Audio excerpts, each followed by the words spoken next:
Halil TV.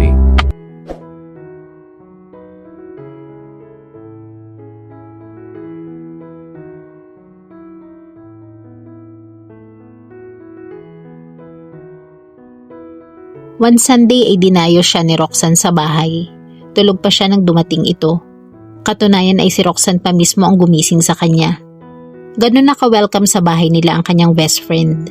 Parang member of the family din ito kung ituring sa kanila. Ganun din naman siya sa bahay nito. Pagkaalmusal nila ay niyaya agad siya nito sa pool. Iyon kasi ang kulang kina Roxanne. Walang pool sa bahay nito. Ang daddy nito ang may ayaw noon. Kaya nga nakagawian na nitong dumayo ng pagsuswimming sa kanila pag ganoong walang pasok sa school. Nakatupis swimsuit na pala agad ang bruha. Handang-handa na talaga. Tulad din kasi niya si Roxanne na swimming ang hilig.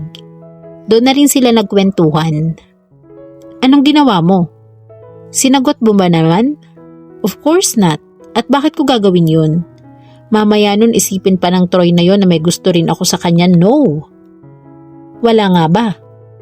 Pwede ba? At ang baduy talaga ng style. Imagine kunwari ay nalaglagan daw ako ng panyo. Yuck! Tapos may I ask kung akin daw yun. Bulok ang style, no? Kung hindi ba naman talaga engot? Hindi muna inalam kung nagdadala ba ako ng panyo o ano. Eh hindi nga 'di ba? Tanga nga. Heto pa kamo ang siste. Nagpadala naman ng letter.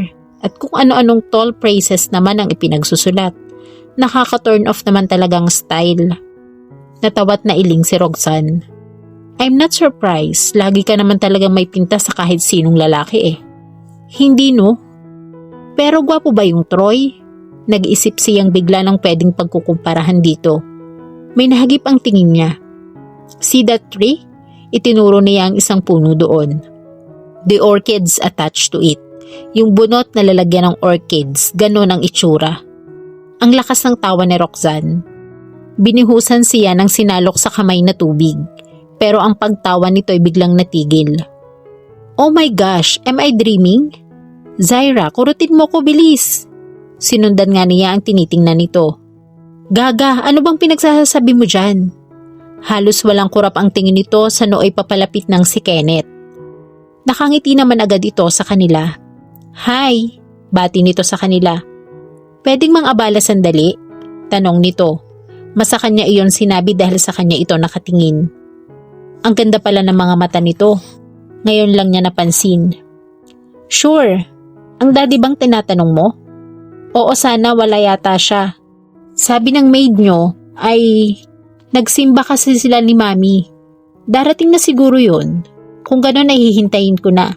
May importante kasi akong sadya sa kanya. Suit yourself. Kung gusto mo dun ka sa... I think mas gusto kong dun na lang maghintay. Anito. At ang itinuro ay ang favorite place din ng daddy niya. Sa ilalim ng beach umbrella. Ikaw ang bahala. Nasabi na lang niya. Biglang umubo si Roxanne na ang ibig sabihin nandun ito at ipakilala naman siya kay Kenneth. Siya nga pala. Hi, I'm Roxanne. Ikaw? Maagap nitong sabi. Ang kapal talaga ng bruha. Hindi na nihiyang maunang magpakilala sa sarili. Nginitian ito ni Kenneth. Tipong the devil maker smile ba? Natingin niya'y sinuklian naman ni Roxanne ng come to me my baby ng ngiti. Flirt. Kenneth, hi Roxanne. Inilahad agad ni Roxanne ang kamay nito. Yumuko si Kenneth at inabot ang kamay nito. Nagkadaupang palad ang dalawa. Ang bilis talaga ng bruha. Tingin niya'y tila ayaw pa yatang bitawan ni Roxanne ang kamay ni Kenneth. Kung hindi pa siya umihem ay mukhang hindi pa magbibitaw ang dalawa. Kulang na lang ay hilahin ng bruha si Kenneth sa pool. Tuloy nyo na yung paglangoy nyo, doon na lang ako. Anito. Buti nga. Tingin niya'y tila gusto pa yatang tumutol ni Roxanne nang tumalikod na si Kenneth. Tinaasan talaga niya ito ng isang kilay ng balingan siya. Sino yun ha? Sino yun? Bakit ngayon ko lang siya nakita dito? Gosh, ang gwapo talaga. Tila kinikilig pang sambit nito. Noon ay nakaupo na si Kenneth at nakatingin sa kanila. Sukat ng ngitian ito ng ubod tamis ni Roxanne. Parang siya naman ang napahiya sa pagpa-flirt ng kaibigan. Umiba siya ng posisyon. Patalikod dito. Baka kasi mabasa nito ang buka ng bibig niya. Hindi man marinig ang sasabihin niya. Corporate lawyer yon ni Daddy. At kadarating lang from the States. Binata ba? May girlfriend na? Ano magsalita ka naman dyan, bruha? Tila atat na atat pang tanong nito. Pwede ba, Roxanne? May boyfriend ka na, no? Nahanda kong palitan kung siya ang mangliligaw sa akin. Gosh talaga. I found my dream man at long last. This could be just a dream, right? Inismiran talaga niya si Roxanne. Ang arte kasi ng bruha. At bago siya mainis dito ay pinili niyang lumangoy na lang. Nagdive siya at sumisid sa ilalim. Kahit nasa ilalim nakita pa rin niya ang ginawa ng kanyang magaling na best friend. Sukat ba namang mag-floating ang bruha? Flirt talaga. Talaga yatang sinasadyang ibilad ang katawan ng bruha. Lumangoy siya sa pinakailalim hanggang sa kabilang dulo ng pool. Tapos ay bumalik siya. Nang umahon siyang muli pa ibabaw ay lalo siyang nawerduhan sa kaibigan. Umahon na kasi ito at ngayon ngay nakaupo na sa gilid ng pool. Ang pinili pa kamong pwesto ay yung paharap ito kay Kenneth. At nakikipagngitian na ang bruha sa bruho. Ibig na nga niyang hablutin ang buhok ni Roxanne. Miss Roxanne Lecaros, baka po gusto niyo akong pansinin dito ha? I'm still here, remember? Pwede ba no? Mas gwapo sa'yo si Kenneth no? Ayan kumakaway pa sa atin, smile bruha at kumakaway nga ito. Naalibadbara na talaga siya ng totoo. Kaya nagdesisyon siyang huwag na lang pansinin ang dalawang weird. Kung bakit naman kasi dumating-dating pa ang Kenneth na ito. Muli na lang siyang nag-dive. Binilisan pa niya ang pagsisid sa ilalim. Nagtagal siya doon. Nagulat siya sa muli niyang paglitaw sa ibabaw. Wala na si Roxanne. Nasa tabi na ito ni Kenneth at nakikipaghagik-hika na ang bruha. Na hindi man lang naalalang isuot ang robe kaya tuloy hantad na hantad ang katawan ng Gaga. O sadyang hindi isinuot iyon para ma-display ang figura. Napaismid talaga siya. Ano ba ang plano ng kaibigan niyang ito? Iseduce si Kenneth? At ang damuho naman ay mukhang nagpapaseduce nga. Ano kaya kung isumbong niya ito kay Johnny na boyfriend nito? Naku, napaka-flirt naman kasi. Bakit hindi ka pa umahon, Zaira? Sukat na sabihin sa kanya ni Kenneth. Napuna rin siya sa wakas. Baka ma-sunburn ka na dyan. Mainit nang masyado ang araw oh. Impakto, akala mo naman na makikipag-flirtan din ako sa'yo. Manigas ka, antipatiko. Siya nga naman, Zaira, come on, makipagkwentuhan ka na sa amin dito. Mamaya na lang, sagot niya. At na makapag-solo kayo ng husto. Gusto sana niyang idugtong. Ang totoo nun, hindi niya alam kung paano aalis sa pool. Ang robe kasi niya ay nakasampay sa silyang kinauupuan mismo ni Kenneth. At hindi niya matik na iparada ang beauty niya mula pool hanggang doon na gaya ng ginawa ni Roxanne. Buti sana kung hindi niya alam kung paano tumingin ang mga matang iyon ng bruho. Manigas na siya sa pool pero hindi talaga siya aahon doon. At least hanggang hindi umaalis si Kenneth. Dumating ka na sana, Daddy. Nahiling niya. Sa buong pagkadismaya niya ay sukat ba namang tumayo sa Kenneth. Kinuha nito ang robe niya. Saka walang salitang lumakad patungo sa pool. Nakangiti pa sa kanya ang loko. Naalarma talaga siya. Tumigil ito sa gilid ng pool saka ibinuka ang robe niya. Halika na, masusunog ang balat mo, come on. Napalunok siya. Kasi may kakaiba siyang makikita sa mga mata nito sa pagkakatingin sa kanya. Sinulya pa niya si Roxanne. Mukhang nakasimangot ang tingin niya dito ngayon habang nakatingin sa kanila. Iwan mo na lang yan dyan. I can manage. Shy? Tila nang iinis pang tanong nito. Sige, hindi ako titingin kung nahihiya ka sa akin. Siguro'y nagbablush na siya. Sa lahat ng ayaw niya ay iyong napapagsabihan siyang maarte. Lalabas ng ganon siya kapag nagkeme pa siya ngayon. Nagdesisyon siya. Nilabanan niya ang hiya na totoong nararamdaman niya ngayon. Buong tapang siyang umahon. Kahit siya'y nakayuko habang umaahon. Alam niyang walang nakaligtas sa kanyang katawan sa mga mata ng lokong Kenneth na ito. Parang sintagal yata ng eternidad sa pakiwari niya ang distansya sa pagitan ng pool at ng robe niyang tanga nito. At sa wakas ay narating din niya iyon. Why are you so ashamed to show it? It's really a work of art, Zaira. Ang ganda-ganda nga eh. Sukat na sabihin pa nito. Dama niyang nag-init bigla ang mukha niya. Tiningnan niya ito ng matiim. Gusto na naman yata niyang manapak ng preskong tao sa totoo lang. Thanks for the compliment, but I'm not flattered. at saka niya ito nilampasan.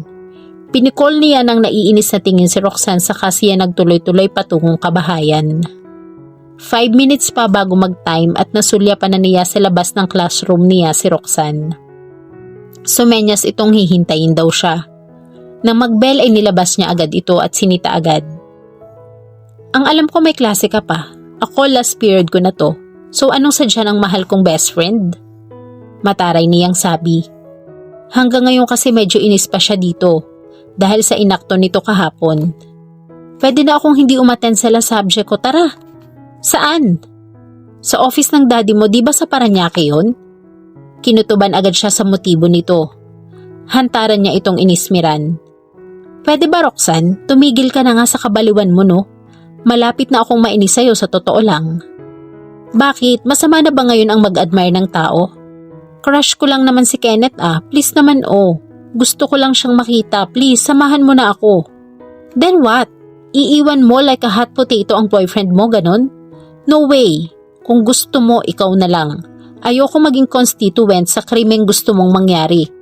No way talaga. Sobra ka no? Krimen na ba yung magka-crush ako dun sa tao?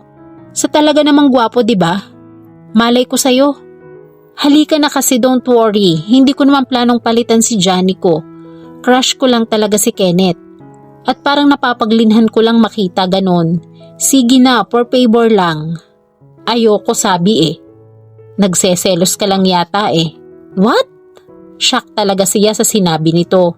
Kunwari ka pa dyan, obvious namang nasa'yo may crush ang crush ko Excuse me no, huwag mo nga akong maisali-sali sa kabaliwan mo. Binirahan niya ng talikod. Binilasan pa niya ang paglakad. Hinabol siya nito. Dumiretso pa rin siya sa lakad sa koridor, patungo sa parking area. Bakit ayaw mong sabihin sa akin kung anong sinabi niya sa'yo sa pool kahapon? Kung talagang wala nga ang kulit mo Di wala kung wala, please. Punta na tayo sa talisman, please. Huminto siya at tiningnan ito ng matiim. Okay, matigil ka lang. Lumuwang agad ang ngiti ni Roxanne. Obvious na talaga si Roxanne. At sa totoo lang ay siya ang napapahiya sa pinagagagawa nito. Si Kenneth nga agad ang pinuntriya nito pagdating nila sa office ng daddy niya. Spacious ang floor na yon. Walang divider ang bawat pwesto ng mga naroroong empleyado. Mahigit 10 ang desk na naroroon. May private office ang daddy niya na salamin lamang ang wall kaya see-through din mula sa labas. Nagulat ang daddy niya pagkakita sa kanila. Dumiretso siya sa private office nito samantalang si Roxanne ay nadikit na sa pwesto naman ni Kenneth. Pagdating pa lang nila ay nakipagkwentuhan na ito sa binata. Mula sa office ng daddy niya ay tanaw niya ang pagtatawanan pa ng dalawa. Kung bakit naman inis na inis siya ngayon sa totoo lang. Mukhang nagkakasundo yung dalawa ang daddy niya.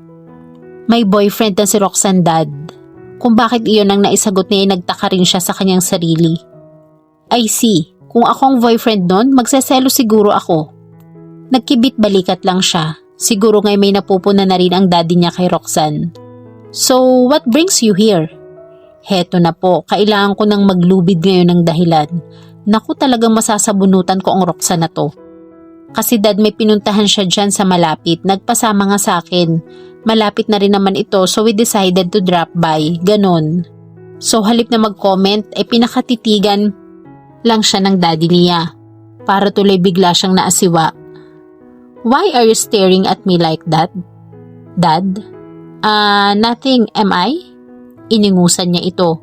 Natawa ang daddy niya pero itinuloy pa rin ang pagtitig sa kanya na waring amuse ang mga mata. Ano ba talaga ang nasa sa isip ng daddy niya? Can I use the phone, dad? Naisip niyang sabihin. Sure, by all means. Dinampot niya ang receiver ng phone na nasa ibabaw ng table nito. Saka siya dumayal. Sa ikatlong tunog ay dumampot sa kabilang linya at nabosesan agad niya ang sumagot. Mami? Yes? Dito sa office ni daddy? Yes, ma'am. No, walang problema. Right, napadaan lang kami. Roxanne is with me. Yes, ma'am. What?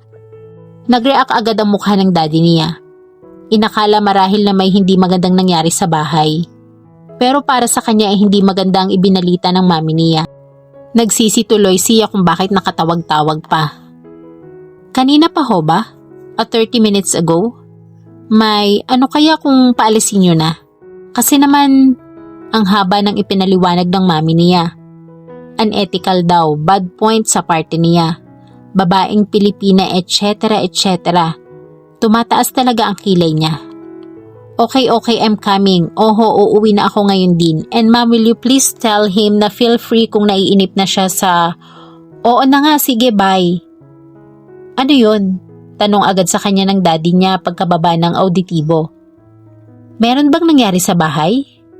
Don't panic, dad. Meron nga. What? Anong problema? Ako lang ho ang may problema, dad. Nasa bahay daw kasi si Pat, ang professor na saksakan ng kulit sa totoo lang. Tingin niya'y nakahinga ng maluwag ang daddy niya. Pagkuway ng ngiti ito sa kanya. Better go home now, honey. Baka mainip na ang maliligaw mo. Ang kulit kasi eh. Sinabi ng ayaw ko sa kanya, punta pa rin ang punta. Sige na nga ho, uuwi na ako. Utos ni mami. Alam niyang napilitan lang si Roxanne nang pumayag na umuwi na sila pero sumama rin ito. Habang daay panay ang kwento nito tungkol kay Kenneth. Kuliling-kulili talaga ang tainga niya. Hindi na lang siya kumibo. Hinayaan niya ito sa kada daldal. Inihatid niya ito sa Dasmariñas. Saka lang siya nakahinga ng maluwag. Pero nang bigla niyang maalala ang madadat ng pag-uwi ay sumama na naman bigla ang timpla niya. Idinaan na lamang niya ang pakikinig ng sweet songs ang pagkainis. At dito po nagtatapos ang ating kwento. Sabay-sabay po nating abangan ang sunod na kabanata. Maraming salamat po. God bless and stay safe.